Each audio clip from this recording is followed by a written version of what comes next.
Okay, in this video, let's combine the Mobius transformation with the Schwarz lemma and see what we can get. Okay. Remember that phi sub a of z is z minus a over 1 minus a bar z. This is a Mobius transformation here. Ops value of z a is less than 1. It maps d onto d. It is 1 to 1. Okay. So this is the Mobius transformation in our mind. And second, suppose f is analytic. F is analytic on the unit open disk with ops value of f of z less than or equal to 1. So f is from d to d. F is from d to d. And also, suppose you have a point A inside the unit disk, and f maps A to alpha. F maps A to alpha here. Ops value of alpha is less than 1, unless f is constant. If f is not constant, it does not achieve the maximum value on the boundary, so on the interior point. So that's why if f is not constant, the ops value of alpha is always strictly less than 1. Okay, so the question is, we want to estimate. We want to estimate ops value of f prime of a, or we want to know what is the maximum possible values. Estimate maximum possible value, right? Okay, so this is so random. F maps a to alpha. So we have to move a to 0, alpha also to 0. So in order to do that, so the Schwarz lemma, why we need a and alpha both 0? Because in the Schwarz lemma, f of 0 is equal to 0. So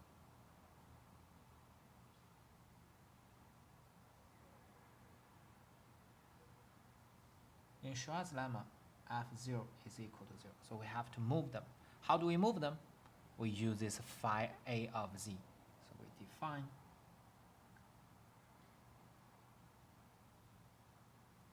g of z to be phi alpha circle f circle phi negative a of z. Okay, so why we have phi negative a of z?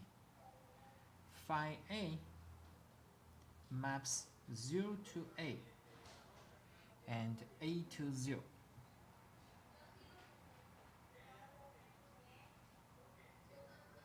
So interchange them. Okay, so phi negative a, let's see here, phi negative a, no, this is negative a. Phi negative a will map 0 to a and negative a to 0, right? So that's what we need. When z is equal to 0, phi negative a of 0 is equal to a. Phi negative a of 0 is equal to a. Just follow the definition. And phi alpha, remember, it will map alpha to 0, right? So that's why we get g of 0 is phi alpha of f of phi negative a of 0, and this is a, and fa is alpha phi alpha of alpha 0. Okay, so all done. Okay, cool. Then this time g maps d to d. G of 0 is equal to 0. G is analytic. So we satisfy the Schwarz lemma, the hypothesis of the Schwarz lemma, and then by Schwarz lemma, we know that upper value of G prime of 0 is less than or equal to 1. Okay, upper value of G prime of 0 is less than or equal to 1. And what is G prime of 0? G prime of 0, remember here, you will have phi alpha prime of alpha and times f prime of a, and the phi negative a prime of 0, phi negative a prime of 0. Okay, so this is a chain rule. When you got this one, this is something you want to estimate. You want to find the maximum possible value. And these two things are calculated. So in 2.2 proposition, we know that the phi sub a prime of 0 is equal to 1 minus upper value of a squared. Sorry. Phi sub a prime of a is equal to 1 over 1 minus upper value of a squared. Okay, so those are two statement result from the proposition. It's directly from the computation. If you don't, I didn't do the computation in that moment, but if you don't trust, you can just compute by yourself. Okay, so phi alpha prime alpha, you use this one, you get 1 over 1 minus alpha upper value squared. F prime of a, this is product.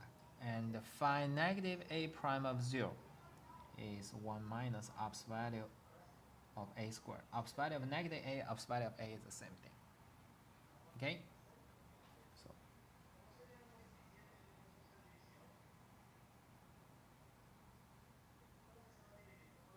and this is a G prime of 0, and G prime of 0 has upper value less than or equal to 1. This implies upper value of f prime of a is less than or equal to 1 minus alpha norm square minus over 1 minus a norm square. Okay, so the whole thing is less than or equal to 1. You flip the coefficient, you will get this. This is a maximum possible value for the f prime of a. Okay, alpha on top, a on bottom. Okay, so this works for all. This is true for all analytic functions. Moreover,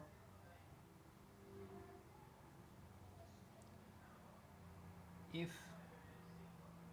G prime of 0 has upper value equal to 1, or if there is when G prime of 0 is equal to 1, then by the Schwarz lemma,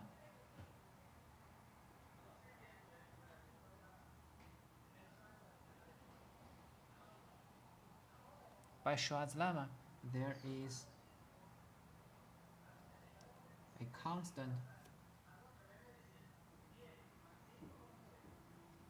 C with upper value of C equal to 1 and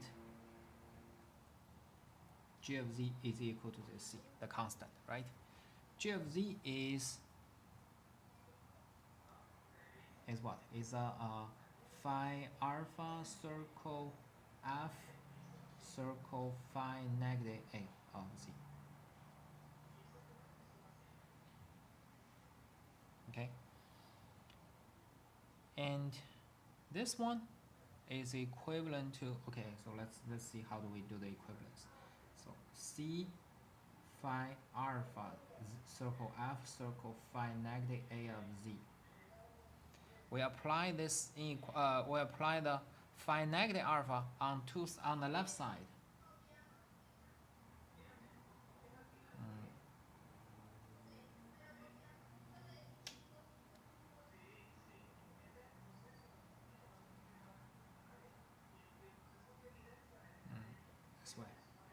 phi negative alpha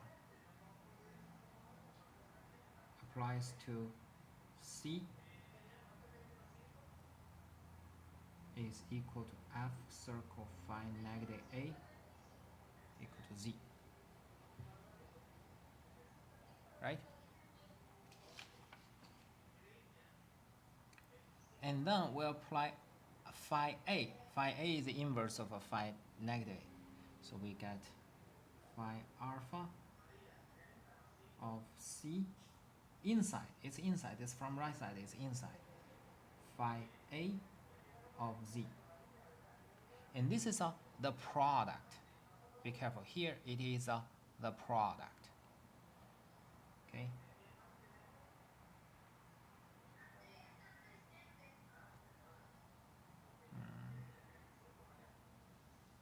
So that's why we get this one. So the F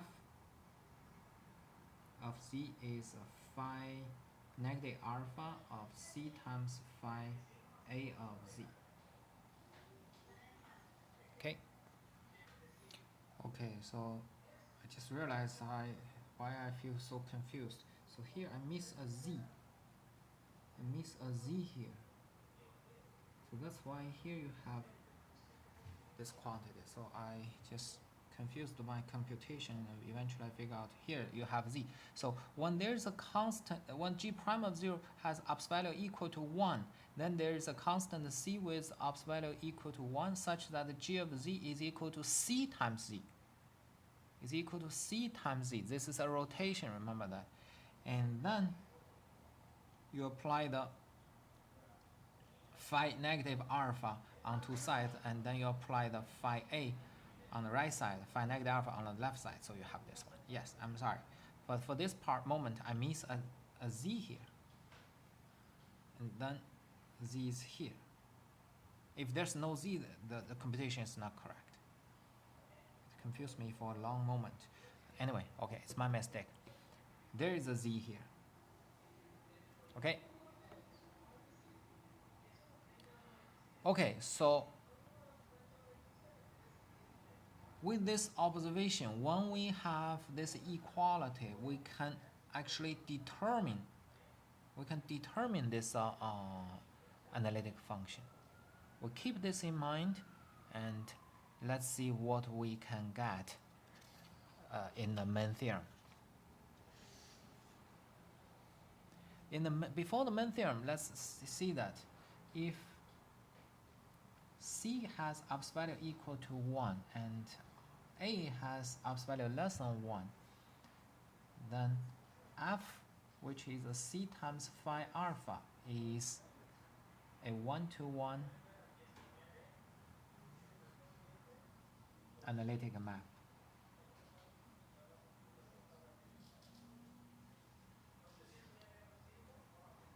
On D to D. 1-to-1 analytic map from D to D. Let's say from D to D. And the main theorem says the converse is also true.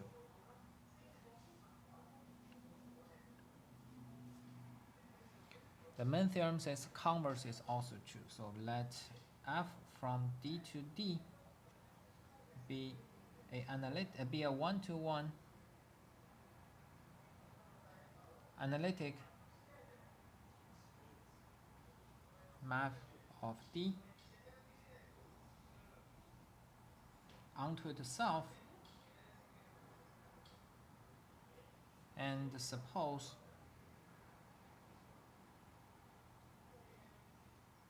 Fa is equal to 0, not alpha.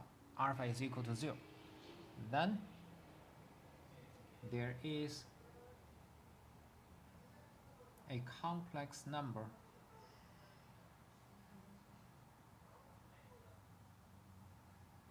C with C, ops value of C is 1, such that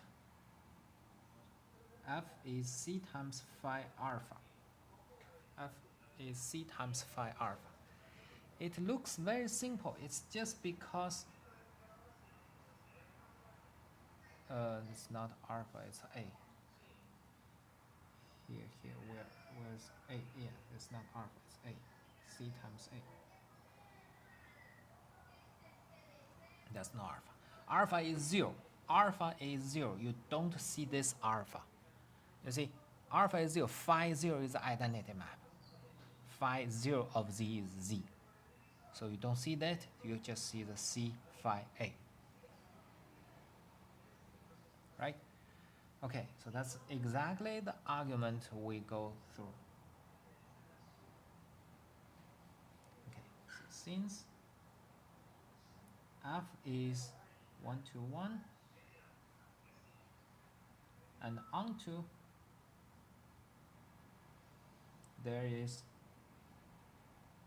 an analytic function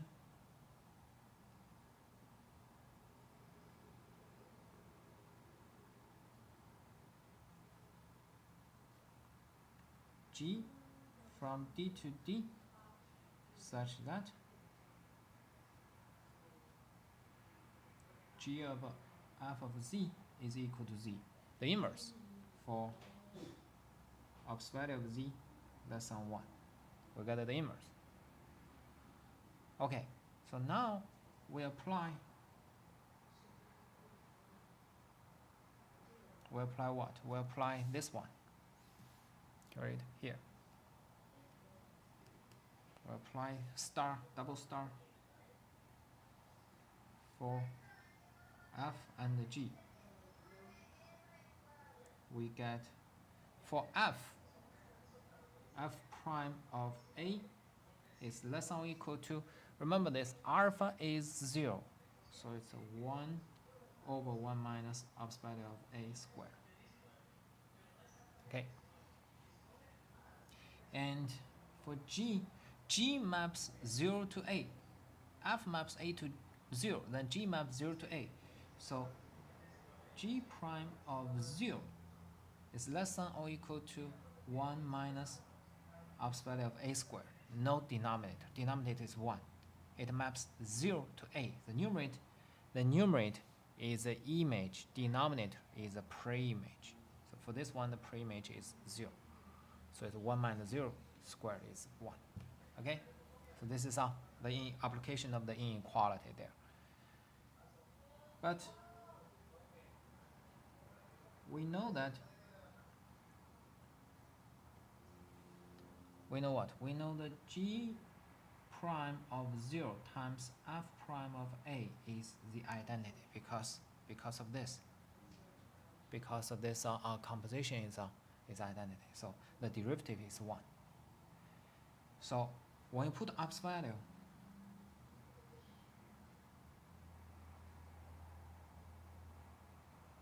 you have 1. This 1, you do the combination is less than or equal to 1. So this false ops value of F prime of A is equal to 1 over 1 minus ops value of A squared. And then this is equivalent to G prime of 0 has a modulus equal to 1. That's equal to it's equivalent to this situation. So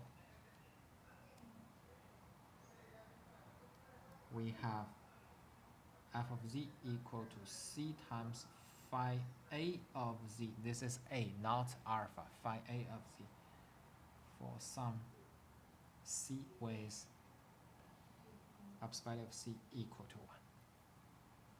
1. Okay, so that's the proof. The proof is very short. Actually, we already go through the proof. This is the second time we do it. Here is the first time. Okay. So to apply the Schwarz lemma, it's a creative process. You have to find proper analytic function between the open disk to open disk. Also, G of 0 is mapped to 0. That condition is not extremely creative because you have this phi a to adjust it, but you need to find a proper related analytic function G between D and D. Related means it has to relate to the original function. Okay. Okay, so this is section 2. The section 2 Schwarz lemma. Schwarz lemma is very important. the exercise, let me see, exercise is on page 132. You can try the exercise 1, exercise 2.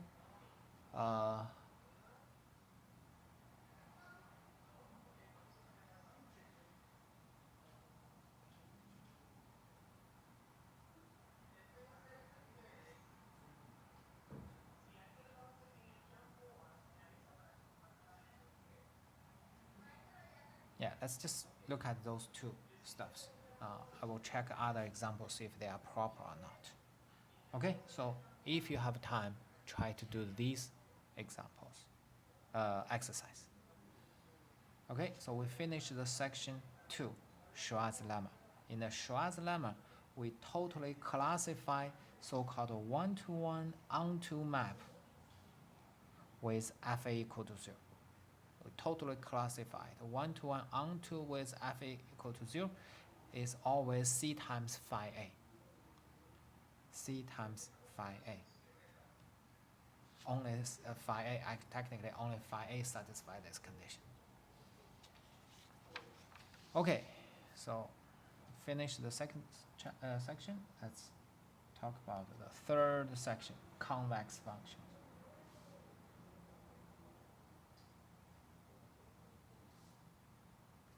Convex functions and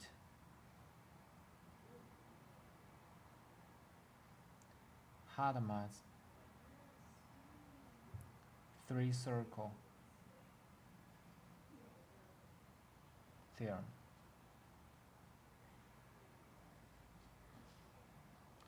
Convex function and Hadamard's three circles theorem. So first, let's define what convex function is. 3.1 definition.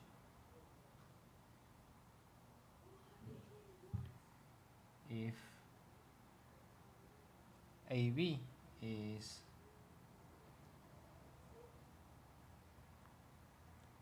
an interval in the real line,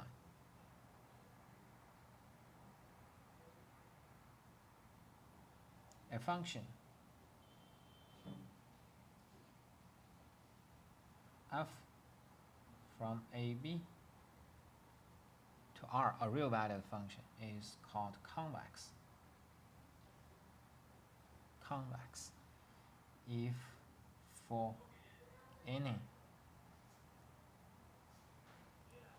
2 points x1 and x2 in AB, ft x2 plus 1 minus t x1 is less than or equal to t times f x2 plus 1 minus t times f x1. Whenever 0 is less than or equal to t, less than or equal to 1. T is between 0. Okay. Convex.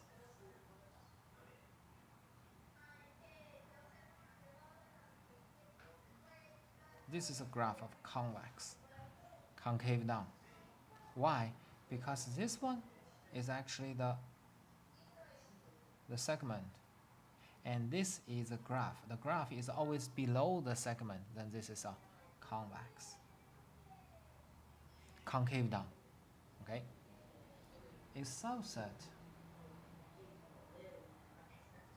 A in C is called convex if whenever Z and W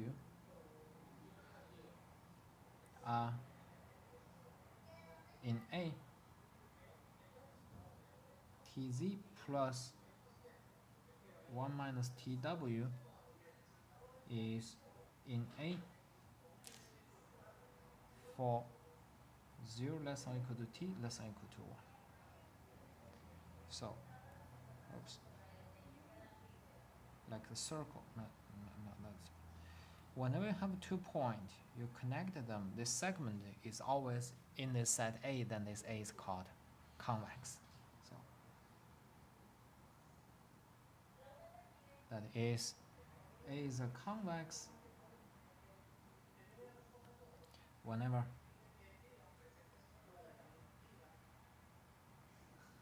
for any 2 points in A, the line segment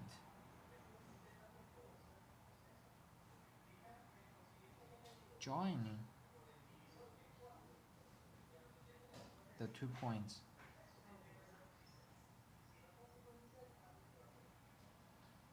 is also in A, right? That's exactly what the problem says, property says.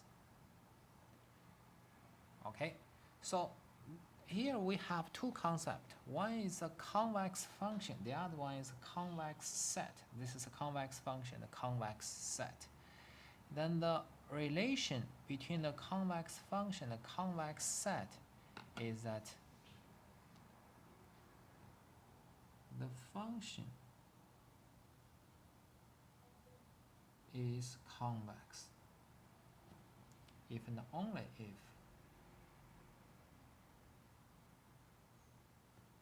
the portion or the region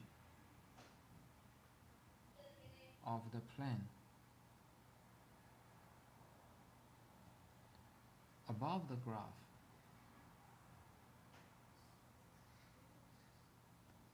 is a convex set,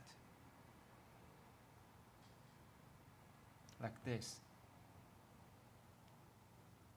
This is a convex set. When this is a convex set, the function is a convex function. Okay, so that's exactly what the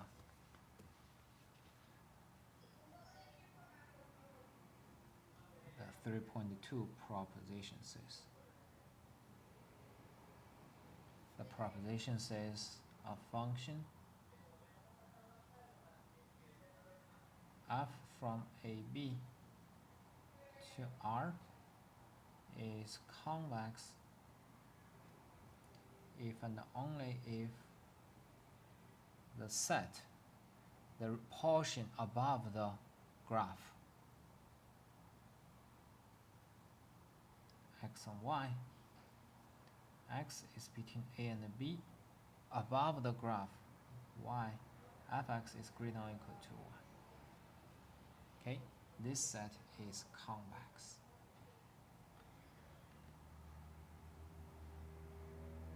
All right, that's the proposition.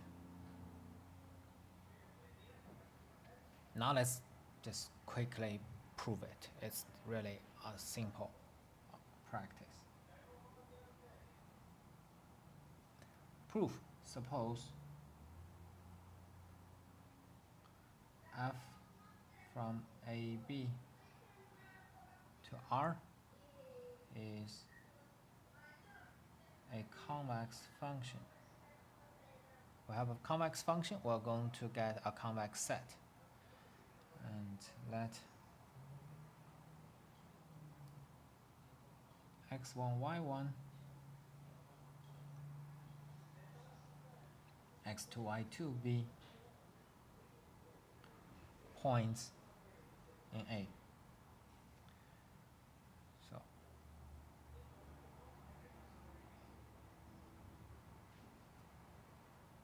this is x1, y1, x2, y2.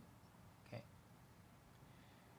And then we're going to connect them, get the line segment. If t is between 0 and 1, then we have what? We have the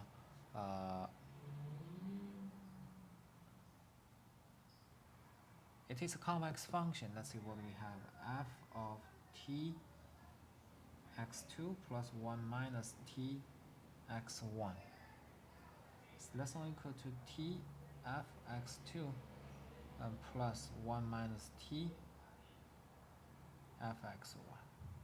That's the definition of a convex function. And fx2 is y2, fx1 is y1. So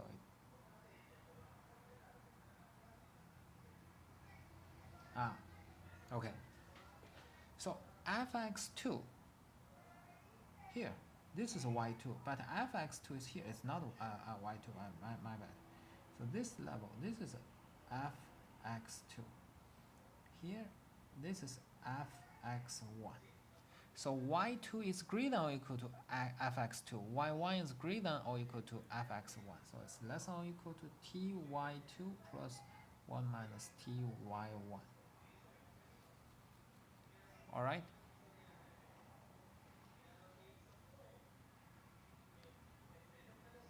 Okay. So what we get? We get t x2 y2 plus 1 minus t x1 y1. Every segment, every point in a line segment, it is a t plus x2, a tx2 plus 1 minus tx1, this is x coordinate, and a ty2 plus 1 minus ty1. Okay, and this is input. This is not output. It's greater than the output. Okay, this addition of vectors. Addition of vectors means you add the x coordinate and y coordinate separately. And by the definition,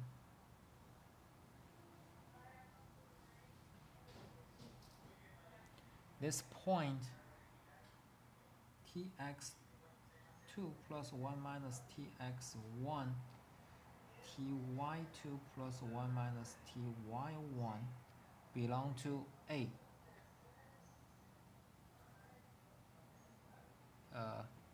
I think I just make the serious mistake. Here is less than or equal, not greater than or equal. The y value is above the graph. Y is greater than it. This one, you see, y is greater than it. My bad. Okay, so we get every element from the line segment. It is also belong to this set, the portion above the graph. So A is a convex set.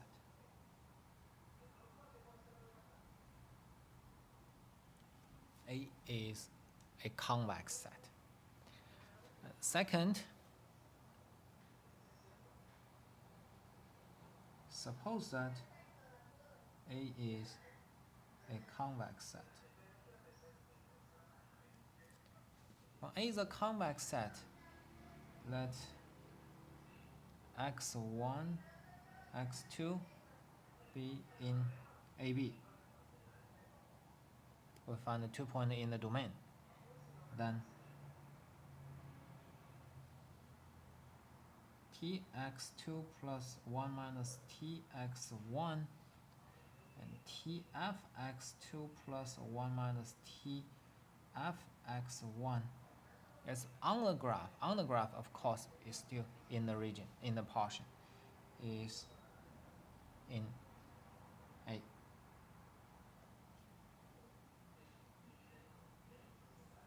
Okay, so x2, fx2, x1, fx1, they are on the graph, so those 2 points are in the portion.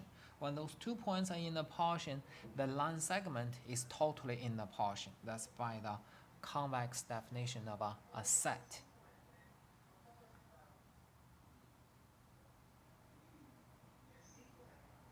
Okay, so when I said they are on the graph means x2, fx2, x1, fx1. Okay, once it is in the graph, then by the definition of A, the value, the y coordinate tfx2 plus 1 minus tfx1 is going to be greater than or equal to the f of tx2 plus 1 minus tx1. It is greater than it. The y value is greater than or equal to the evaluation of function at the x coordinate. And this is the convex definition of a function.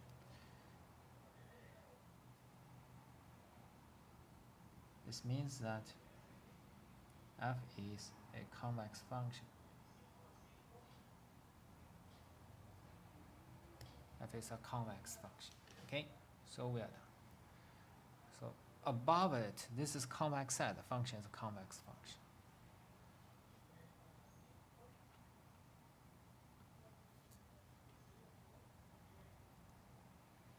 And here we use 2 points to define the convex function. We can actually have 3 point, 4 point, 5 point, or whatever, how many points you like to define the convex function. They are all equivalent. So that's what proportion, proposition says. Proposition 3.3 says a function f from AB to R is convex if and only if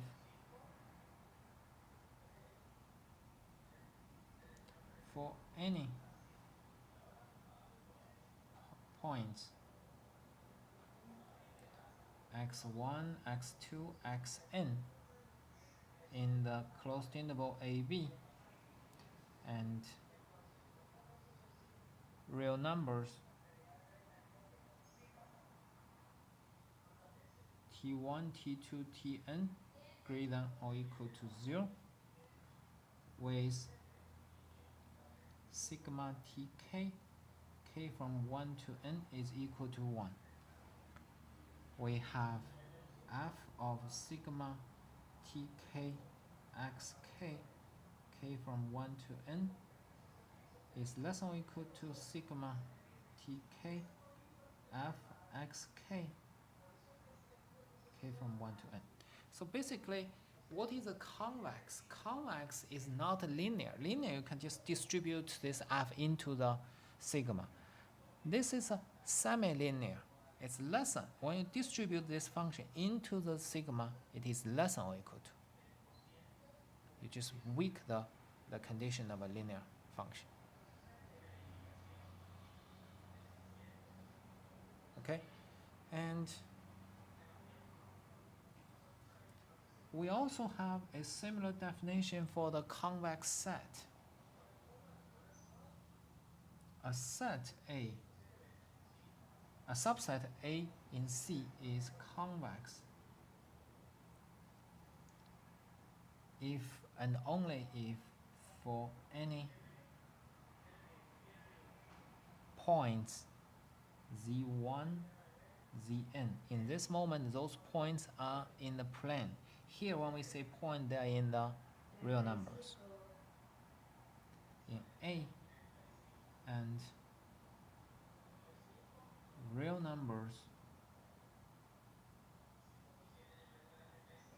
t1, tn greater than or equal to 0 with sigma tkk from 1 to n is equal to 1. We have the sigma k from 1 to n tkzk belongs to A. Okay, so when you have 2 points, then those type of sigma, when n is 2, those type of sigma is the line segment. The line segment connecting z1 and z2. When you have 3 points, when n is a 3, you will have z1, z2, z3. You have a triangle. The sigma k from 1 to 3, it is a triangle of interior part. If you have a 3, if you have a 4,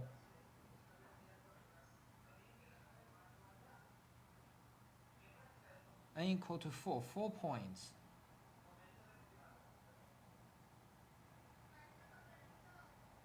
then you will have a tetrahedron. The whole tetrahedron should be inside A.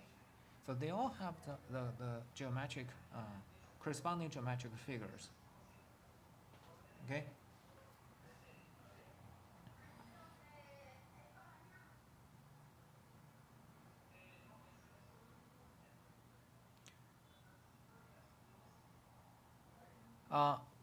Another thing we want to mention is that a convex function is only about a function from real number to real number.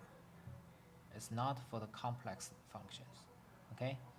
So for the convex function, we also know that f is convex, concave up, concave down, right? Concave down is this way. Concave, no, what is, hold on a second, what is the name of a concave?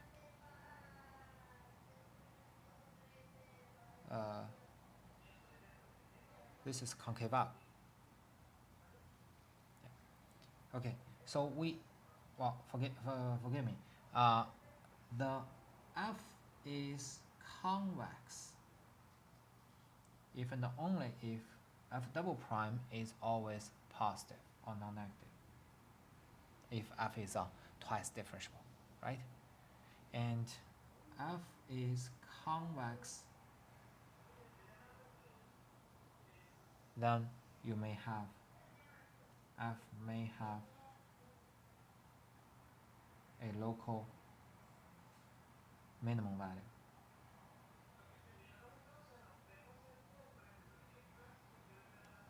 Right? And f is convex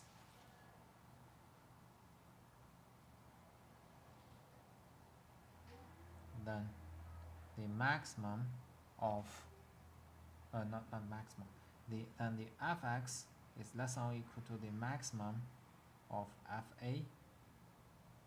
fb, because you see here convex function is like this way, either this point is up or this point is up, so all the values should be less than the maximum between fa and fb.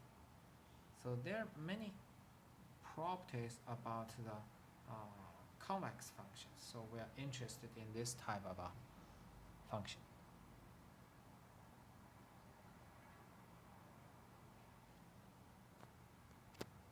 I just checked, this is a concave up. Convex in the calculus we call it concave up, open up, concave up, and the other one is concave down, right? Concave up. This is concave up.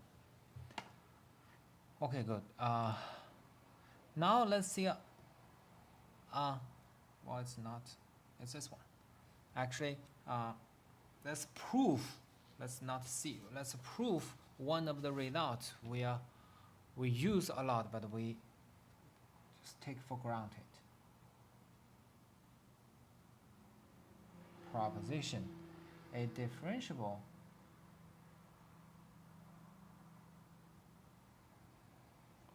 function f on AB is convex if and only if f prime, the derivative function, is increasing. The derivative function is increasing. Actually, in the calculus, we define concave up by this. If f prime is increasing, it is concave up. Okay? So here we say, we consider it, because we start from a different definition, so we consider this as an equivalent statement. Okay? Let's try the proof. This is a plain real differentiation. So first, assume that f is convex. F is convex, we show that f prime is increasing. F convex, we show f prime is increasing. Okay, choose a less than or equal to x less than y less than or equal to b. You have 2 points. And t between 0 and 1. T between 0 and 1. What we want? We want to compute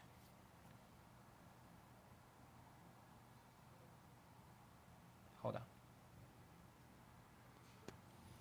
Okay, let's continue. We want to compute the f prime of x. So in the textbook, they provide a very creative inequality. Very creative inequality. What is this? Let me write it down and we explain how we get it.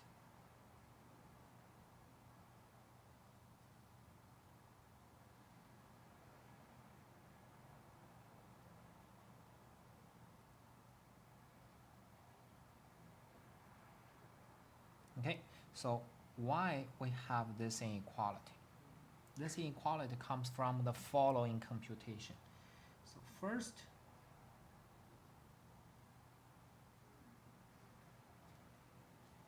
this one, by the definition, this is less than or equal to 1 minus t fx plus t fy.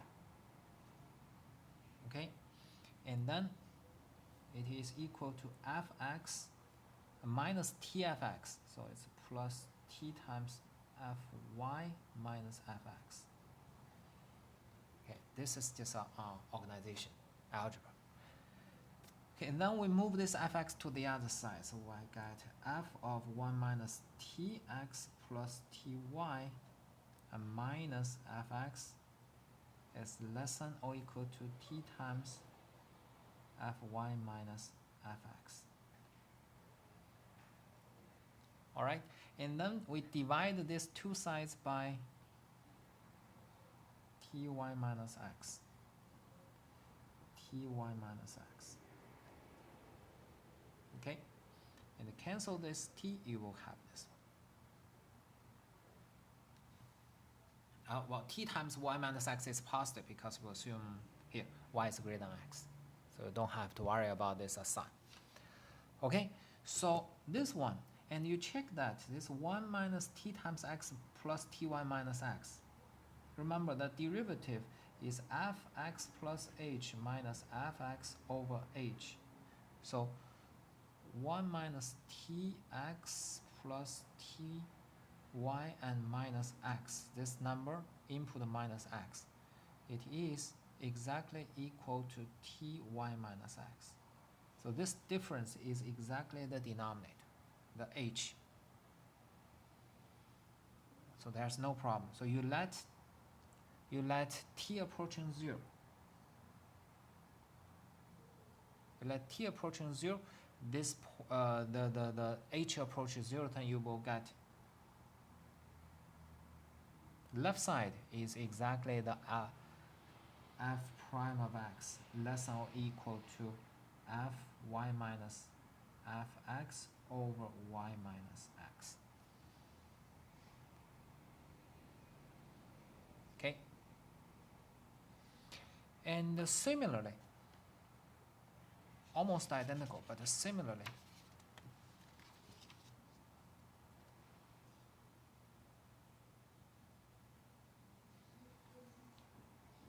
we have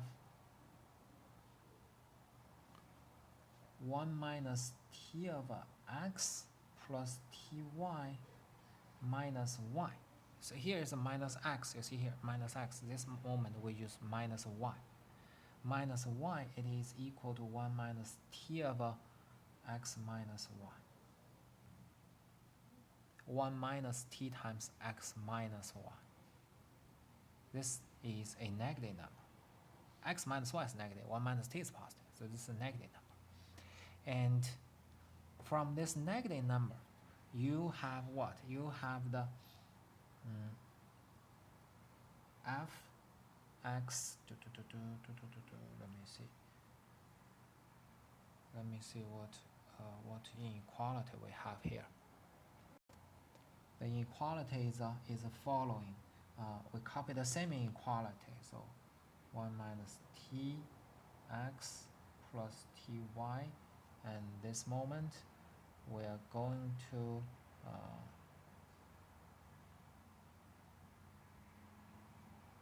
this way, less than or equal to 1 minus tfx plus tfy, the same convex function, and then minus what do we need?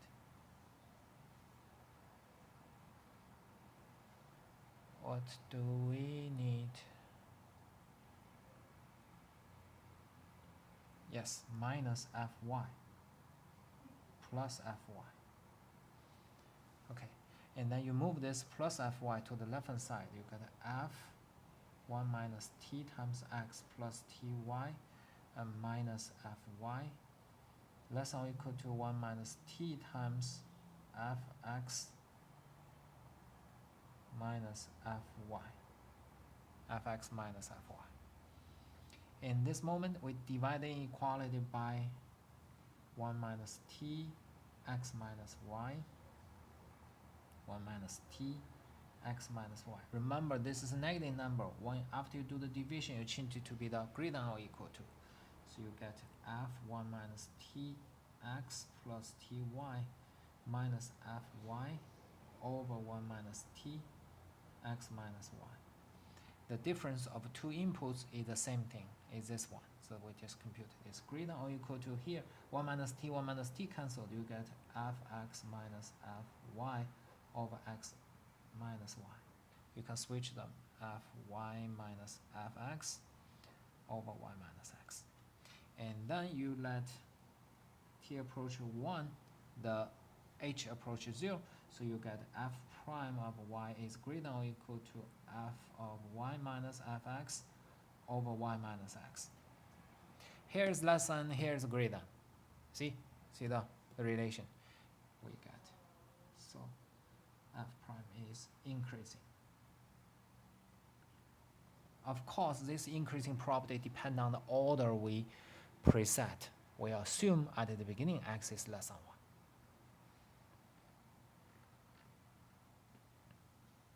1. Okay, so we prove that if a convex, then f, a differentiable convex, then f prime is increasing. Now,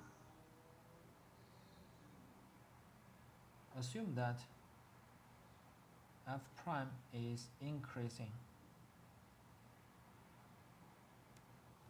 F prime is increasing, and x, u, and y have such a relation.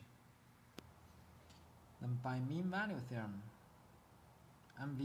by MVT, there are Rs with x less than r less than u less than s less than y, such that f prime of r is fu minus fx, u minus x, f prime of s is fy minus fu, y minus u. Okay? And f prime of r is less than or equal to f prime of s, so we have fu minus fs x, u minus x is less than or equal to fy minus fu, y minus u. This is the condition for the relation here. All right, so quickly, u is between x and y. There exists t between 0 and 1 with u equal to 1 minus t times x plus ty. And then you plug in this, you get f of u minus f of x, t y minus x less than or equal to f of y minus f of u, 1 minus t y minus x. And from here we get We cancel 1 minus x. We get a 1 minus t fu minus fx less than or equal to t times fy minus fu t times, and then you move u to the other side, so you will get fu. You move this fu to the other side, so it's a minus t becomes plus t, cancel with this 1 minus t, so it's fu is less than or equal to 1 minus t fx plus t fy, so f is convex. See, this is a very, very good application of a mean value theorem. The mean value theorem is very useful here. All right? Okay, so we finished the proof, or we finished the equivalence of increasing property of f prime and the convex properties. And for this video, we will stop here, and we will continue the discussion in the next video. Okay, thank you.